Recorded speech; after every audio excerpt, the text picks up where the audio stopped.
never really knew how to meditate. Growing up as a young person, I didn't know that such a thing as meditation existed. But meditation became something that allowed me to heal my suffering, especially my mental health issues, and allowed me to change my life for, for the better in a big way.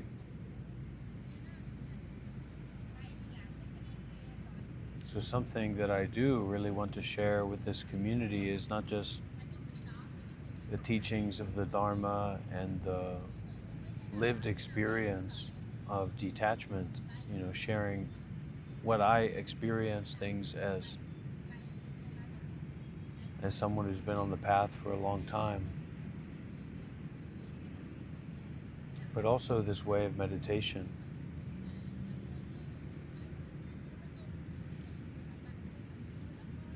To meditate properly,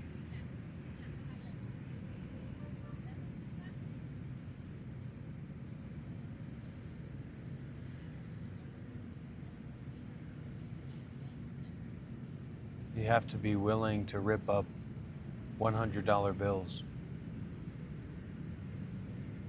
because you want to meditate, or you heard that it was a good thing to do. But TikTok is waiting for you. YouTube is waiting for you. Your depression, your anxiety, your complicated thinking, or complicated things are waiting for you.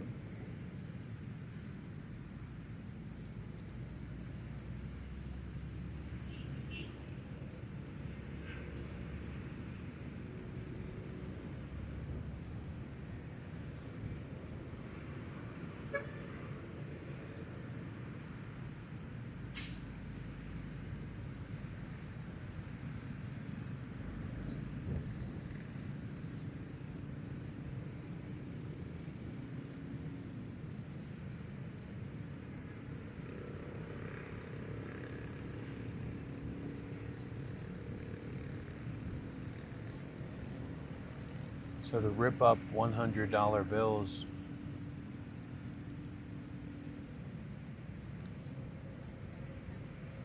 is to rip up all of the things that you could be doing, all of the memories, all of the thoughts that come to protest in the face of your intention to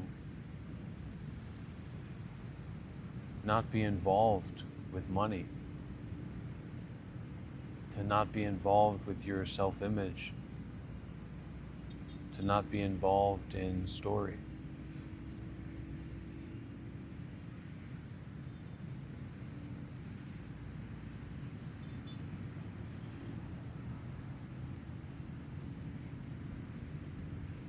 Meditation is like being open,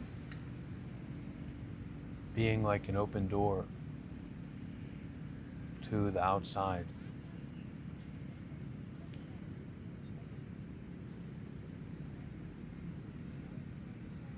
Being open to everything.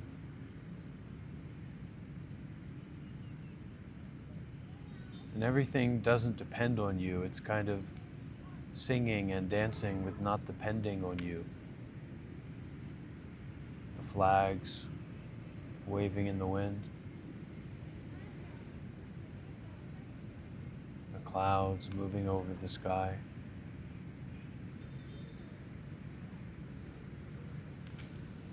The feeling of your breath.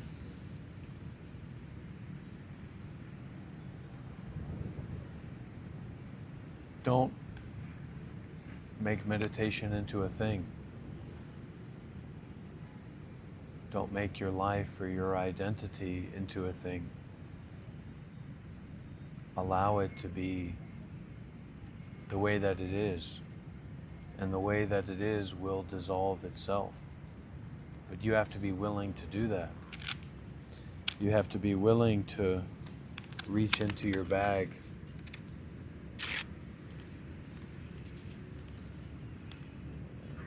and rip up a $100 bill.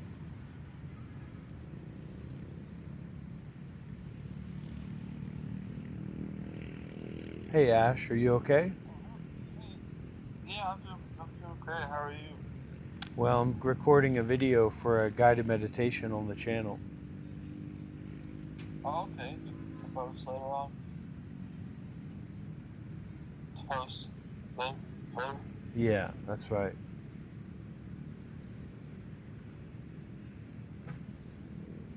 Is your phone having a problem or? Well, what do you want to say? Oh, well, it sounds like you don't have much time.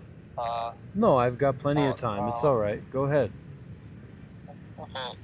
Well, I just was kind of asking you, something I want to ask you while I was on the phone with you last time. But I think it was appropriate. Is why did you leave um, the sanctuary and the monkhood or whatever? What led you to leave that? I never left being a monk because I never was a monk. Right. Just another Right. thought, just another idea, just another story. So, my good point is to always help you get back into the way of meditation. The biggest story that we have about ourselves is just to be put down on the ground and allow the rain to soak it and dissolve it. Yeah. And yeah, it's just like I think what a lot of people might think is like, oh, you failed or this and that, but it's to me it's like keep grabbing because I saw some of the videos you were coming out with before you had left, and I realized that you were starting to see things that these other the people you're practicing with aren't seeing, that pertain to America specifically and how they operate over here where I'm at, and how backwards everything is, and it's a huge mess. And you start addressing these things, and then um, kind of turn your practice more in line with, okay, so how do I take basically the biggest snake on this earth, which is the U.S. How do I beat this snake and then become better than it? You know what I mean?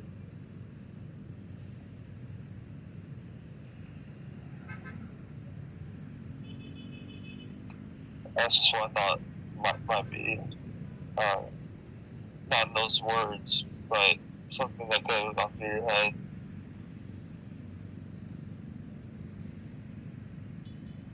Okay. So, yeah, so uh, it's just like, the daily videos, and like, yes, you've had some very silly videos before, and some of that to me was not as entertaining as others, because some of them were almost on the excuse me, the cause of concern, because it's just what some things that you were exhibiting, but I think there's more you're exhibiting, like some of what I've been through in my life, with like specifically tied to the government, like what the government's doing with all this technology, and like do I have some of this technology in my brain, in my body, and this, I mean, in the DNA level, the cellular level, in the nanotechnology, nanoship, and all that type of rabbit hole bullshit. you know. Well, we can think about anything. So just because we think about anything doesn't mean that those things are important. So you have to stop giving your thoughts so much importance and take refuge in the Dharma, take refuge in the path. You have to detach from your own thinking and listen to the Dharma talks and try to practice seriously, do the best that you can for yourself, because from far away I'm quite limited in terms of what I can do for you. Yeah. Yeah. Yeah, I'm aware of different strategies to use. Like for instance, like you talked about this kind of article, how you said that a lot of people support you that are special needs or disabled. I'm one of those people. And so I work and volunteer, like I said. I don't know if you remember what we were talking about today much, but I still work and volunteer and stuff. But I also, collect a check and everything, and which is why You just have to stop relying on your own mind. You have to stop the pressure of trying to think and trying to understand and trying to take care of the situation. All of that energy that you're using for the way you live your life as a whole, that's irrelevant to this. You just send me a message and say, what should I do? And I'll send you something or give you some instruction, and then you put it into practice. Don't get stuck. Don't get lost in the thinking about things. It's just not going to bring any benefit. I'm here to tell you what to do, not to help you think. Because this is not about thinking. So you have to be more and more willing to be vulnerable to that disabledness, to that lacking, to that openness, to that emptiness, empty-headedness, empty-mindedness, and to just listen and to just give in to listening to the Dharma talks from the authorized masters. And you can practice that way. You can listen that way. You can give that way. You can support that way. Not through thinking, not through solving, not through understanding, but through surrendering to listening. And to surrendering to being with your body, your experience, not thinking about things. Stop thinking. Stop trying to think. That's meditation. Yeah.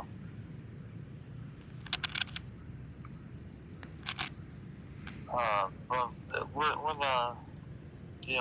pertinent thoughts come up when you have the time for them, like this kind of conversation, You're still thinking. You've got an addiction, basically. You've been trained. You were trained to force your attention into thinking. This is the reverse training, to stop giving attention and energy to thinking. So that's going to be a little bit tough, but you can do it, I'm sure. And that's going to change your entire life. It's going to be like healing from traumatic brain injury, healing from a stroke. You have to stop justifying compulsive thinking. You have to stop justifying and making reason for thinking about things. That's how you will be able to practice meditation. So listen together with me as I share the guided meditation. Okay? You can close your eyes and just focus on your breathing and listen. Okay?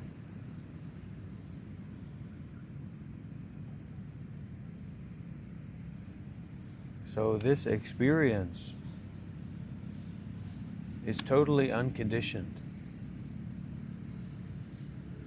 It doesn't rely on anything. It doesn't depend on anything. It's not based in or on anything.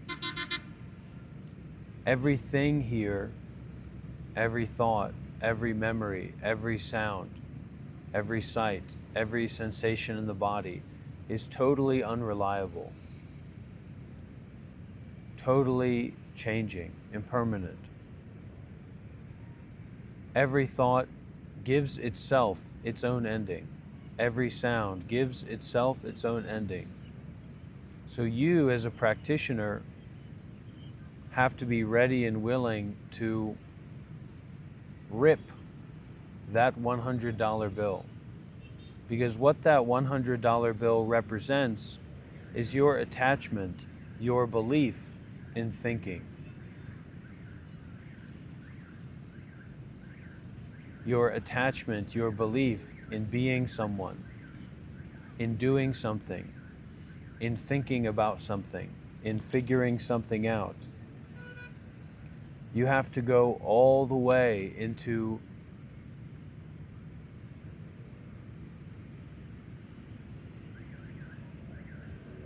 giving up, giving down, giving left, giving right.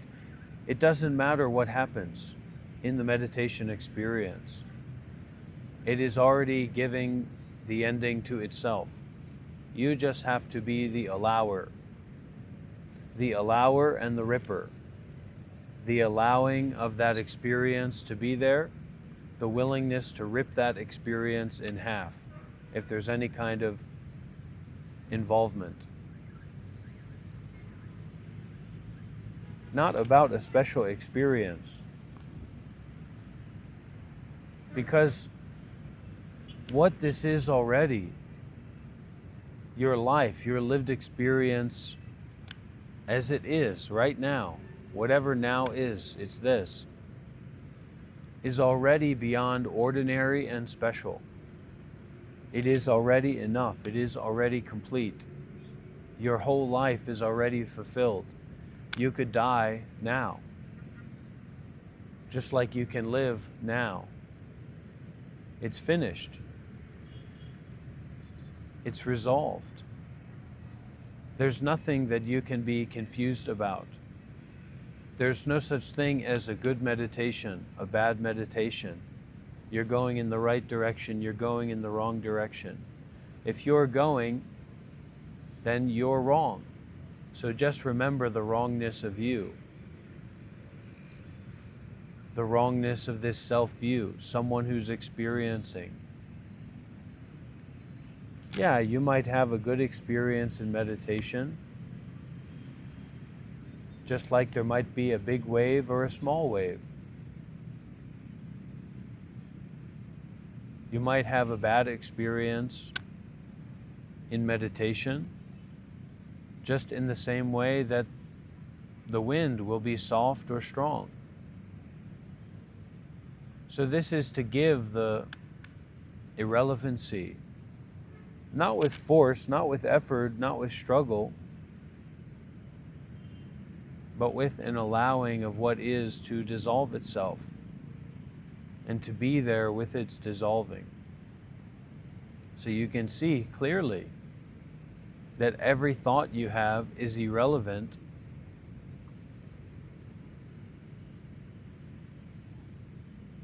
that every thought you have is unsatisfactory,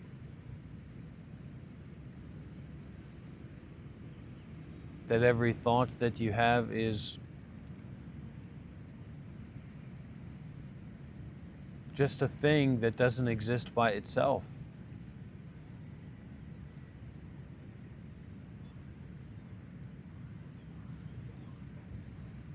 That these thoughts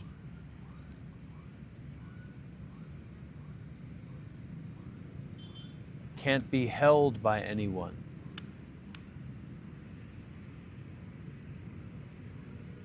That this life and world of thoughts is unholdable, ungraspable, unsolvable.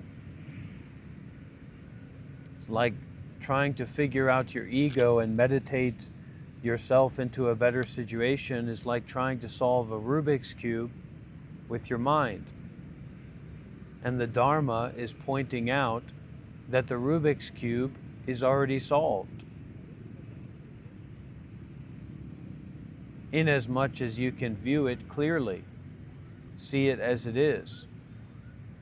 We think that the Rubik's Cube is solved when all the parts are matching, when all the sides are one color or their respective color. But the Rubik's Cubes being solved spontaneously is a much better way of living life. That everything is already solved. Everything is already thought through. And so now your job as a meditator is to take out a step outside, maybe with a beloved friend,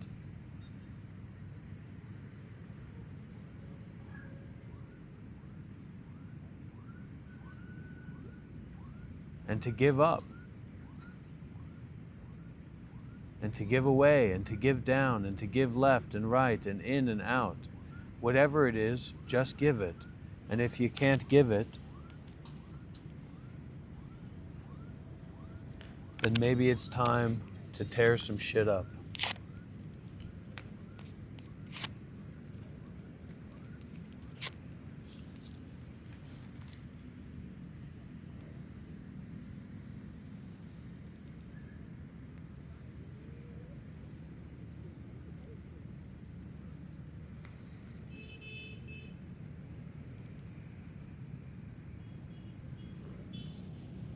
See you soon, friends. Thanks for listening. I hope it helps.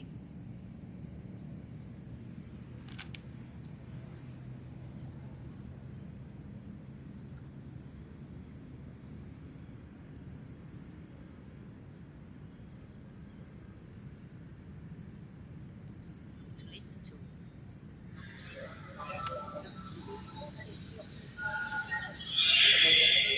You will just listen automatically somehow.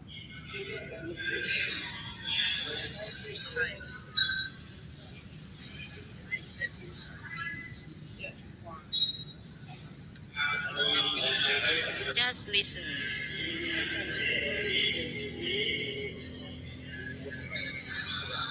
Everyone has the ears to listen to anyway, to hear. If you can listen to something else, then you can listen to this, because all beings has the ears to listen, to hear.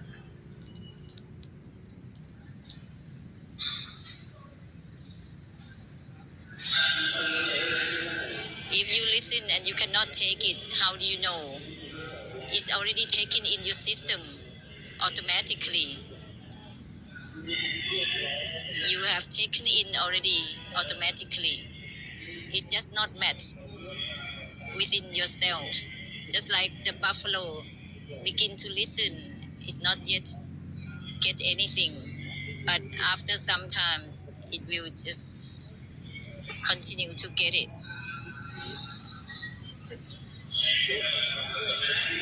First, the buffalo also say it cannot take in anything either. All the animals can say that at the beginning. But once after listening more and more, okay, it's going to take in, can follow. This has nothing to do with perfection, the parami.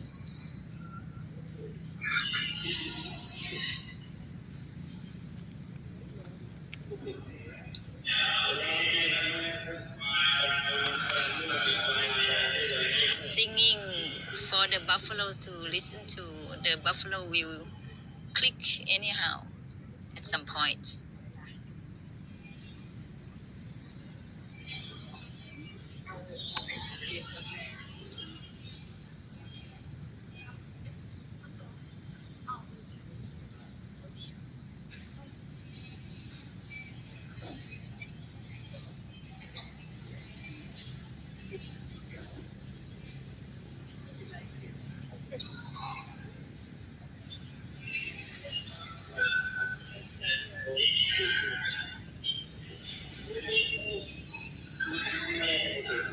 Whatever you listen to, normally you will follow it.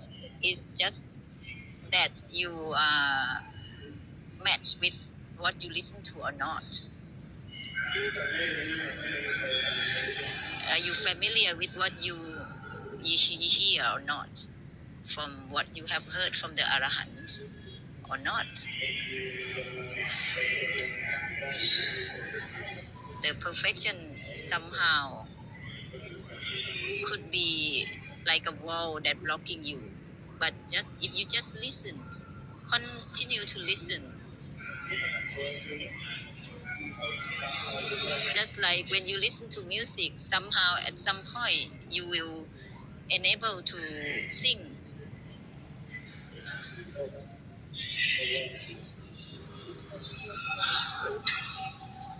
In the beginning, you might not be able to sing.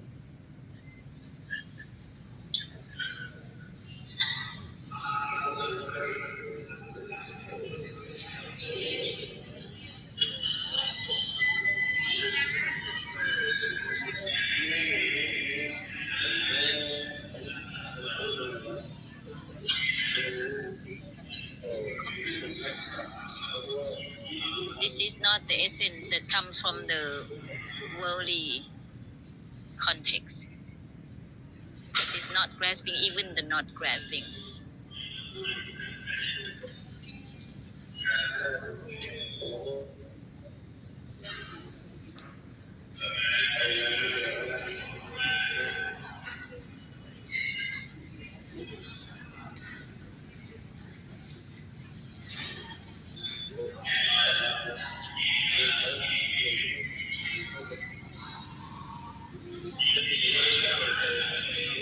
In the beginning, you haven't actually digested. Just continue to listen.